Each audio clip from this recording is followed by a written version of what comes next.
दर्शकवृन्द, आज विश्व जनसङ्ख्या दिवस।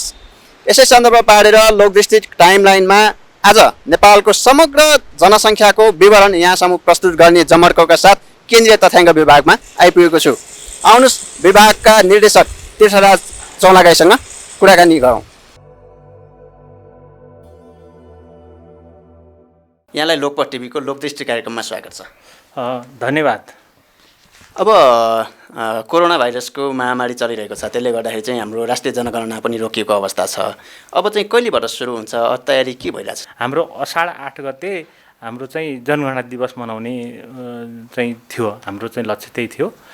तर हामीले तालिमकै क्रममा, सुपरिवेक्षकको तालिमकै क्रममा रोकिनु पर्यो यो।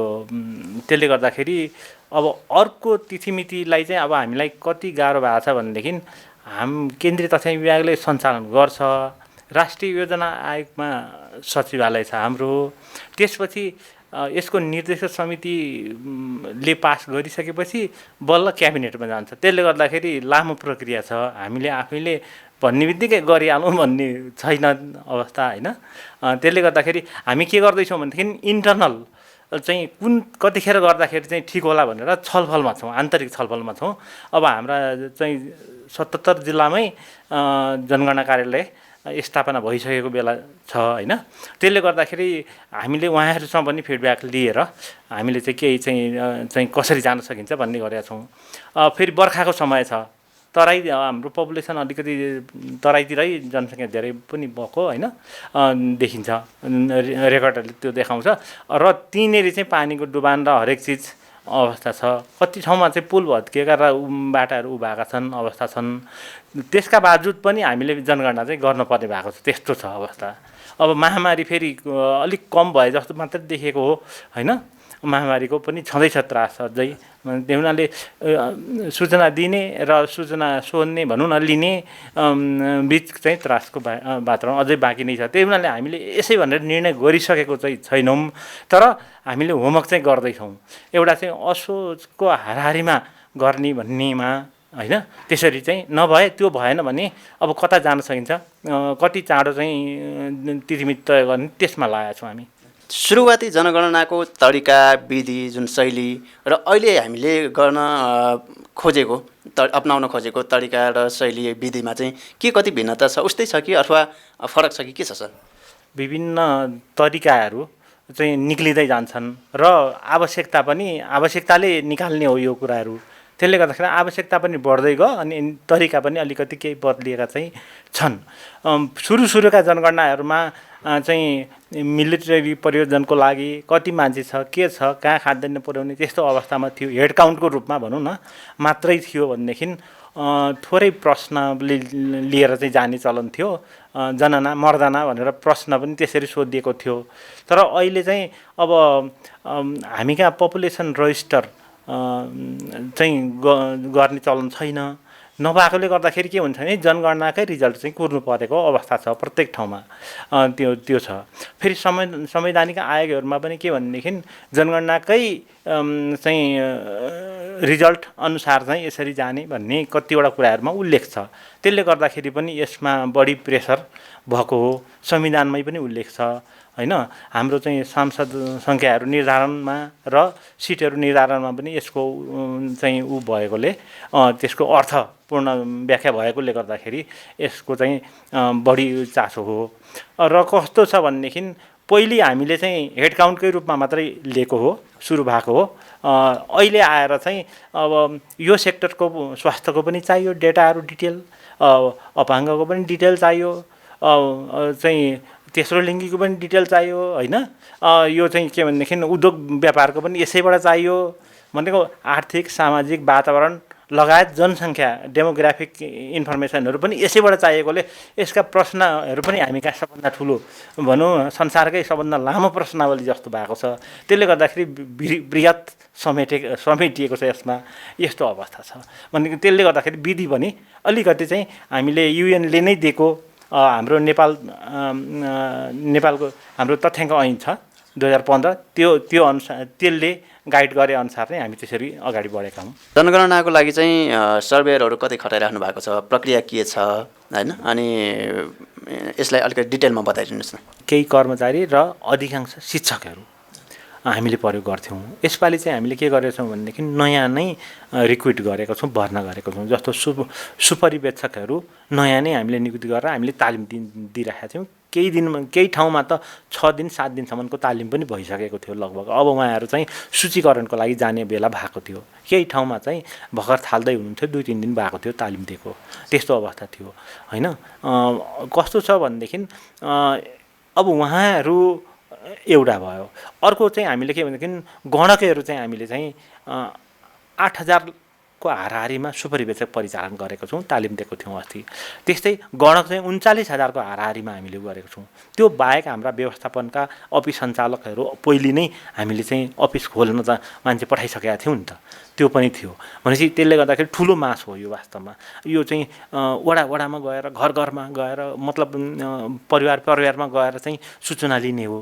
त्यसै हुनाले गर्दाखेरि चाहिँ यो कस्तो हुन्छ भनेदेखि ठुलै सङ्ख्या त्यसरी गइरहेको छ भनेदेखि र त्यसलाई त्यसरी चाहिँ हामीले चाहिँ यदि त्यो समयलाई चाहिँ म्यानेज गऱ्यौँ र लिन खोजेको र दिन खोजेको चाहिँ सूचना चाहिँ दिन सक्यौँ भने हामीले लिन खोजेको पिक्चर, यथार्थ पिक्चर ठ्याक्कै आइपुग्छ होइन भन्ने हो मेरो चाहिँ।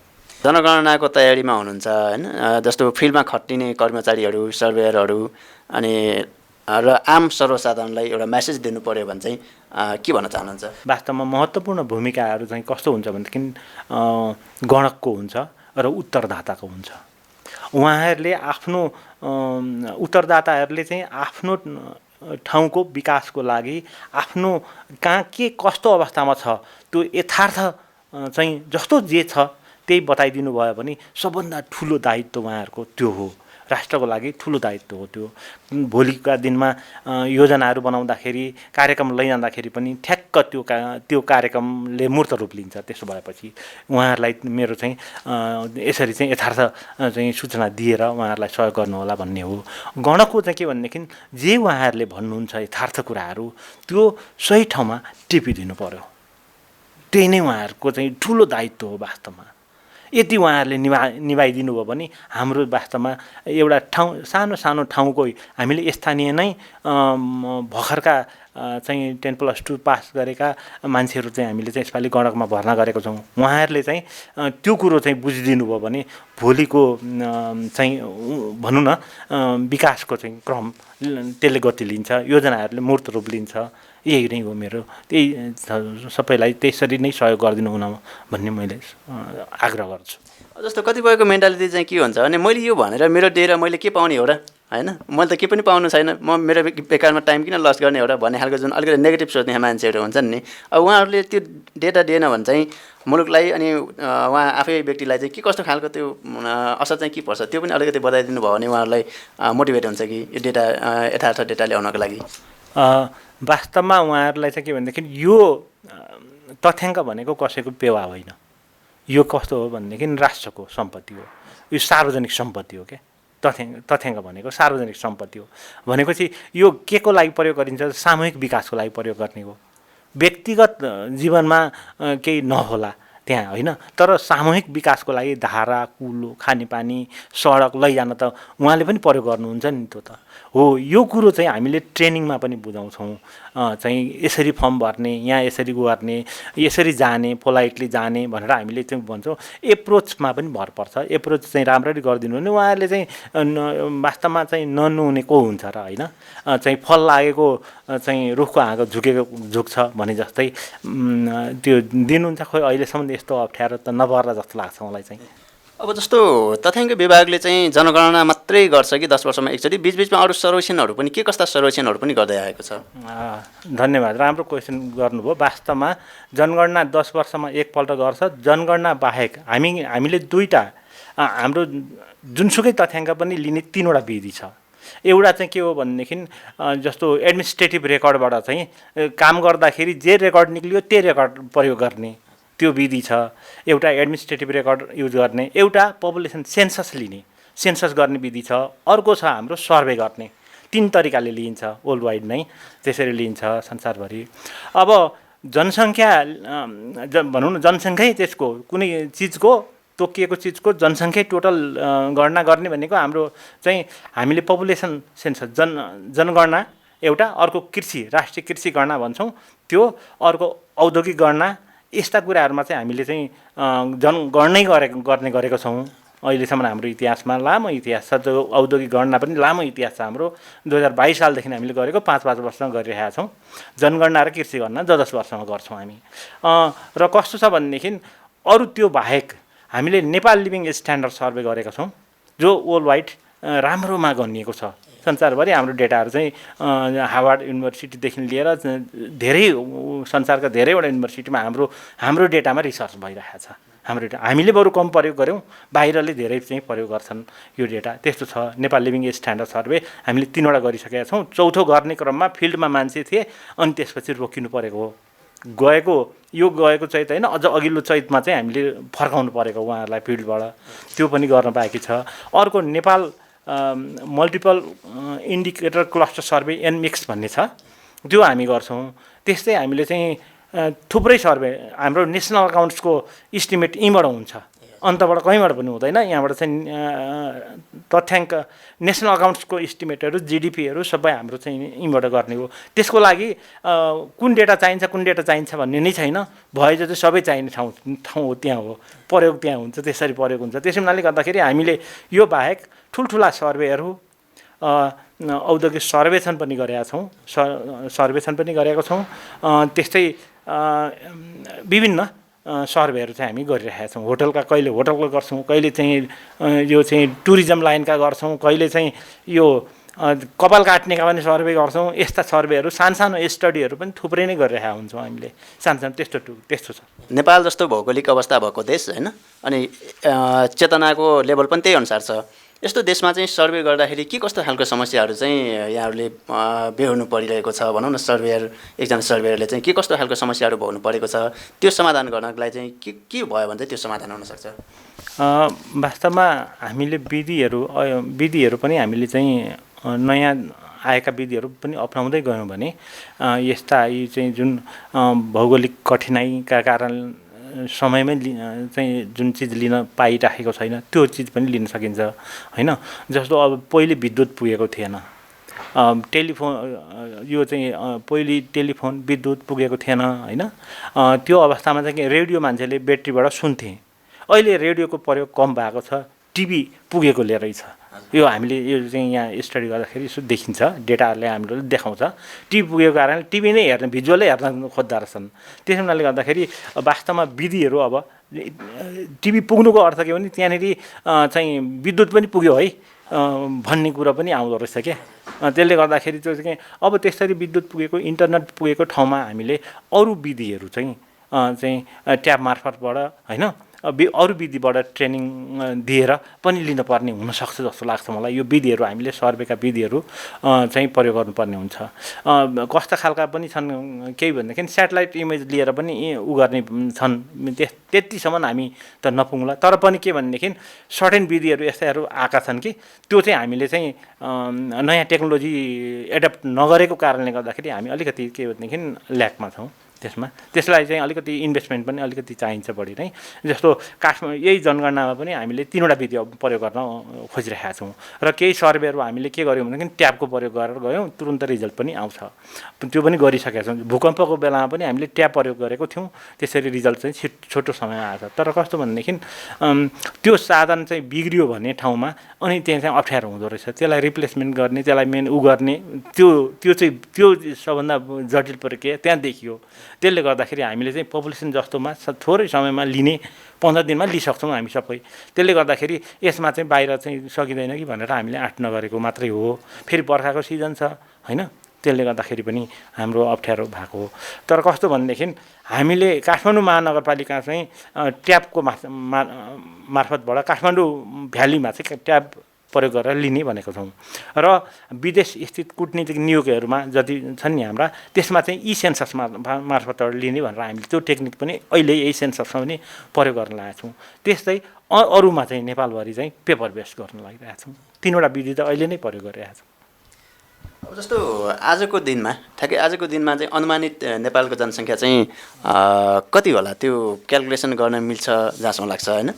हजुर हजुर आजकै दिनमा चाहिँ ठ्याक्कै अब जस्तो जनसङ्ख्या कति पुग्यो भन्दाखेरि हाम्रो 3,95,300 समथिङ पुगेको छ आजको होइन। मैले अलिकति हेर्न बिर्सेँ आजको ठ्याक्कै यही टाइममा होइन।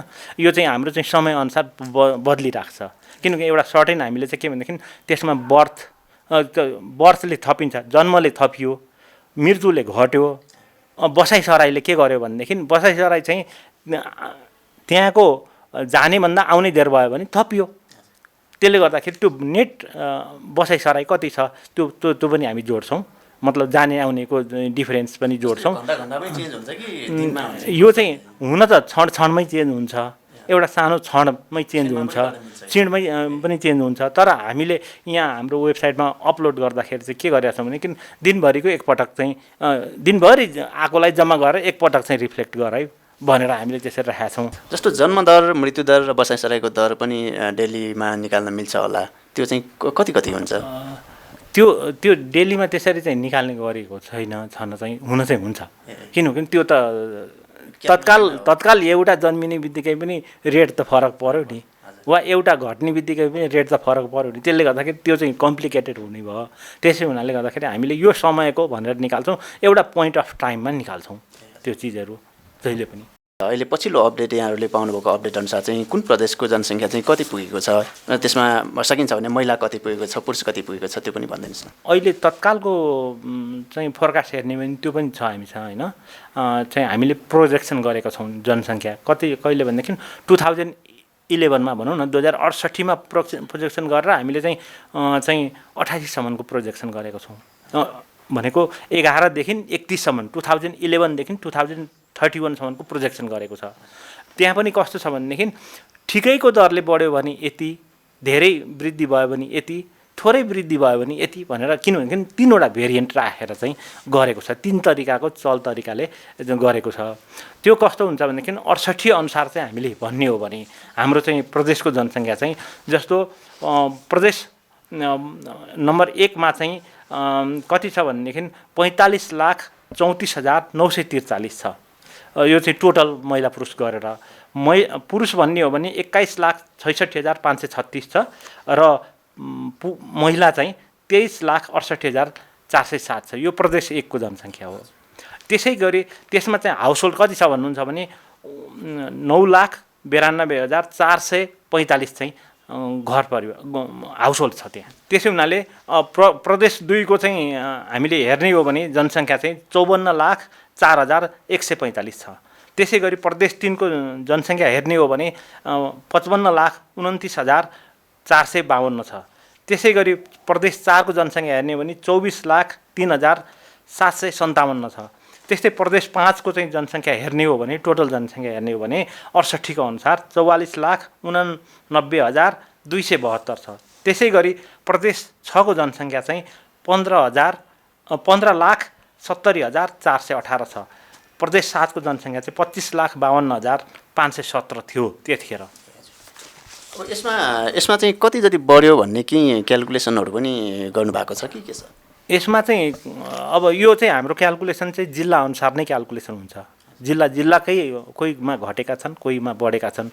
अघिल्लो 2001 को भनौँ न 58 सालको जनगणना भन्दा 68 सालको जनगणनामा केही जिल्लाहरूमा चाहिँ घटेका छन्, केही जिल्लामा चाहिँ बढेका छन्। फेरि जस्तो बसाइसराईहरू भयो, यी कुराहरूले पनि असर गरिरहेको छ त्यसमा। त्यसो छ। जस्तो नेपालको भौगोलिक अवस्था अनि यहाँको आर्थिक अवस्था होइन, यो यसको कम्पेरिजन गर्दाखेरि चाहिँ नेपालको लागि चाहिँ ठिक्कको जनसङ्ख्या, उपयुक्त जनसङ्ख्या कति होला, अनि त्योभन्दा बढी भयो भने चाहिँ के कस्तो खालको समस्याहरू, चुनौतीहरू देखा पर्छ? के स्टडीहरू यस्तो गर्नुभएको छ होला नि के छ? 2011मा चाहिँ यो एनुअल चाहिँ हेर्दाखेरि निकाल्दाखेरि के देखिएको छ भने 1.35 देखिएको छ।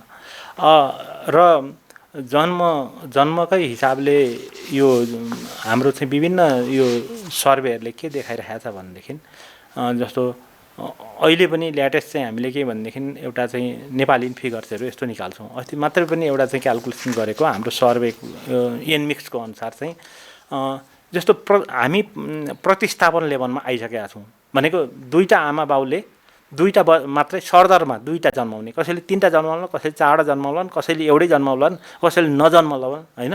यो सरदरमा हेर्दाखेरि दुईवटा जन्माउने देखिएको छ। त्यसले गर्दाखेरि अहिले जति जनसङ्ख्या हो अब त्यति नै जनसङ्ख्या धेरै नथपिएला जस्तो देखिएको छ ट्रेन्ड।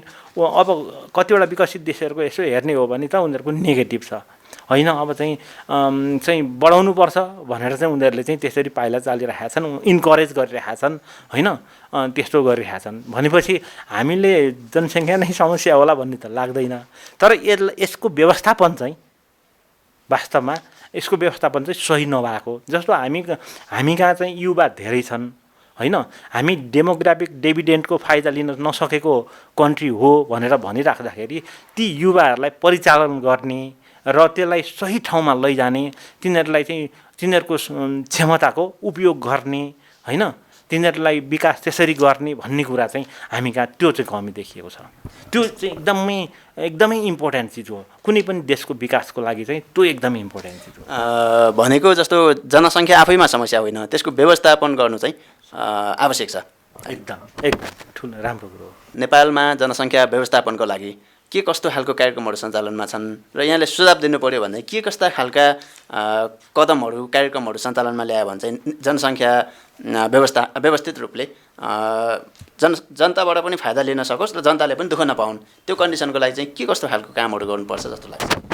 तथ्याङ्क विभाग चाहिँ हामीले यो पोइन्ट अफ टाइममा कति जनसङ्ख्या भयो र कस्ता खालका छन्, स्ट्रक्चर कस्तो छ त्यसको त्यो जनसङ्ख्याको र त्यसलाई कसरी प्रयोग गर्न सकिएला त भनेर त्यो स्ट्रक्चर स्वरूप हामी दिन्छौँ। त्यो चाहिँ हाम्रो चाहिँ जहाँ जो छ त्यही यथार्थ फोटो खिचे तालले चाहिँ हामीले भएको जनसङ्ख्या ट्याप्प टिप्ने हो होइन, टिप्ने हो। र यो व्यवस्थापनको कुरो चाहिँ वास्तवमा अरू निकायहरू छन्, राष्ट्रिय योजना आयोग छ होइन, अरू मन्त्रालयहरू छन्, युवा खेलकुद मन्त्रालय नै छ, अब महिला बालबालिका मन्त्रालय नै छ। यो विभिन्न मन्त्रालयहरू यसमा चाहिँ संलग्न छन् यी काममा। यो वास्तवमा यो कुरालाई चाहिँ हामी डेमोग्राफिक डिभिडेन्डको अवस्थामा छौँ, युवा पुस्ता हामी कहाँ टन्न छ, त्यसलाई चाहिँ सही सदुपयोग गर्नुपर्छ भनेर उहाँहरूले चाहिँ एकदमै चाहिँ लाग्नुपर्ने देख्छु म चाहिँ होइन।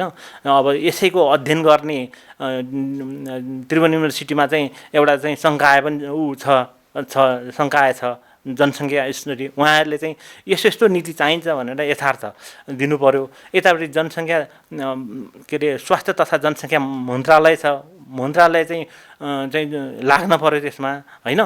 र युवाहरूलाई चाहिँ सही डिरेक्सन दिनु पर्यो, शिक्षा उनीहरूको सही हुनु पर्यो।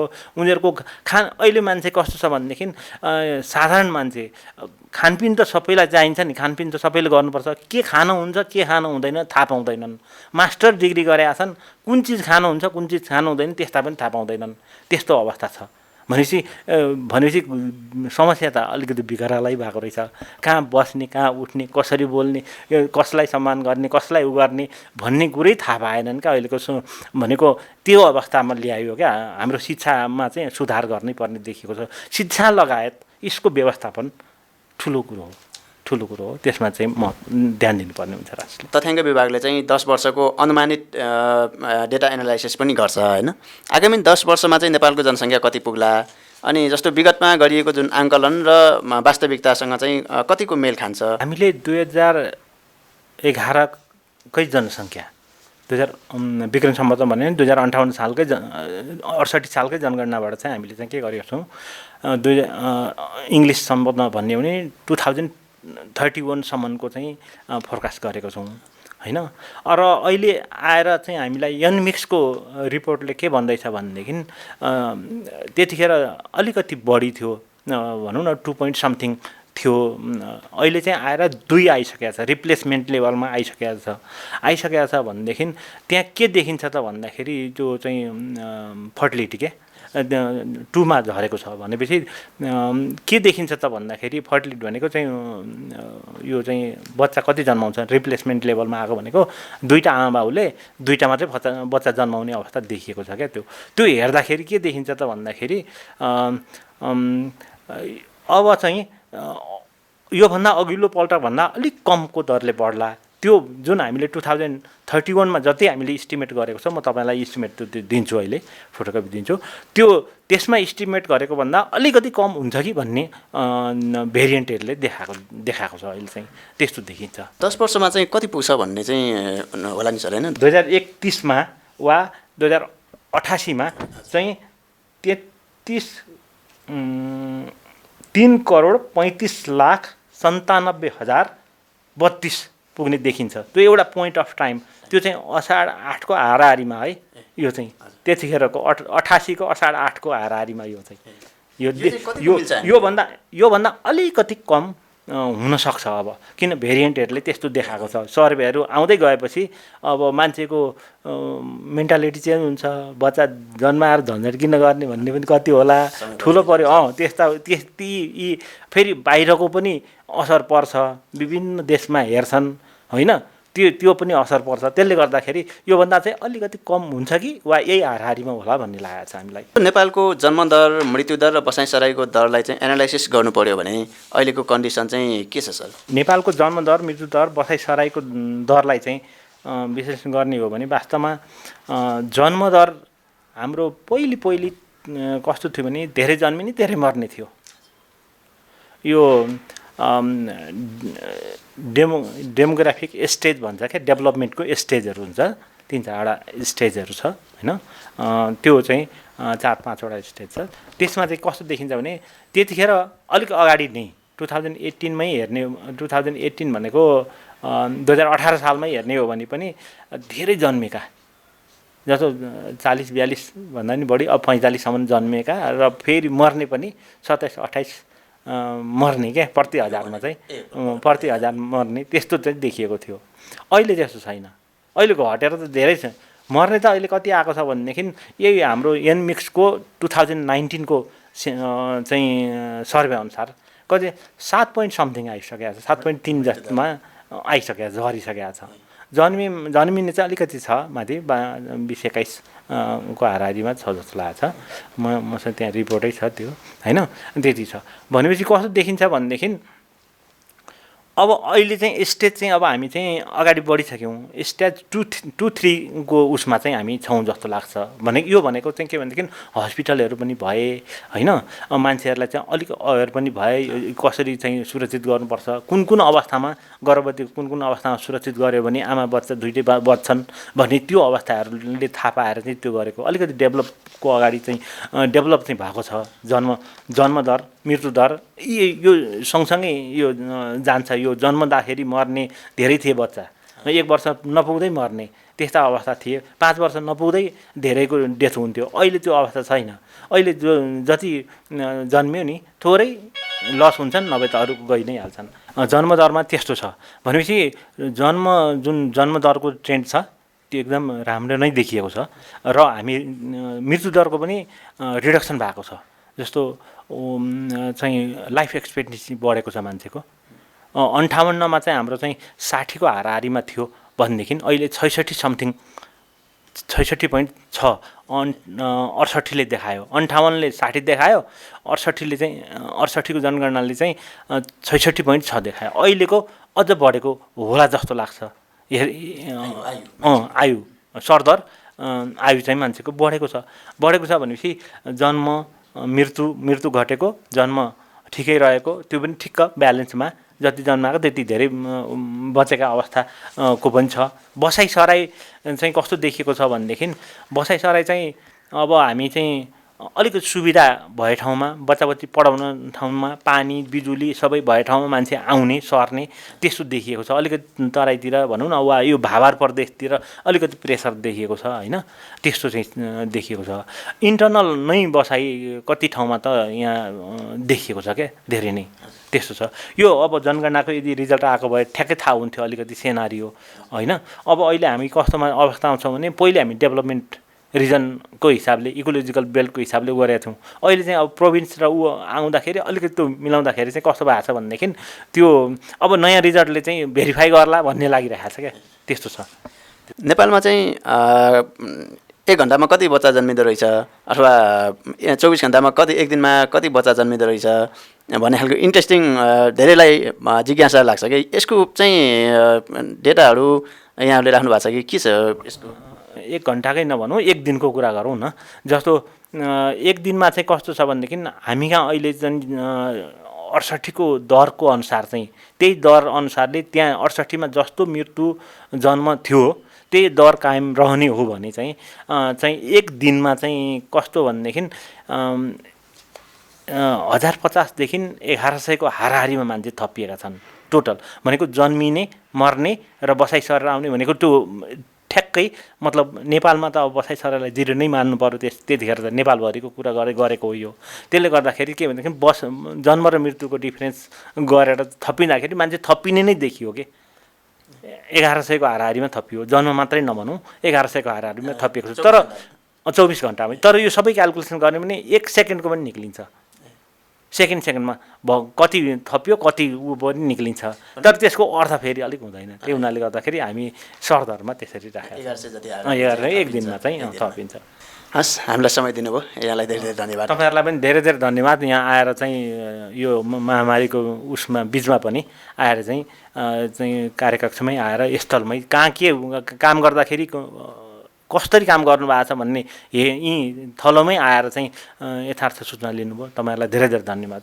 दर्शकवृन्द, लोकपोस्ट टिभीको लोकदृष्टि टाइमलाइन कार्यक्रममा आज मैले विश्व जनसङ्ख्या दिवसको अवसर पारेर केन्द्रीय तथ्याङ्क विभागका सूचना अधिकारी अर्थात् निर्देशक तीर्थराज चौलागाईसँग कुराकानी गरेँ। उहाँसँग गरिएको यो कुराकानीले पक्कै पनि यहाँहरूलाई केही इन्फर्मेसनहरू मिल्यो होला भन्ने अपेक्षासहित आजको कार्यक्रमबाट म बिदा लिन चाहन्छु। हस्, नमस्कार।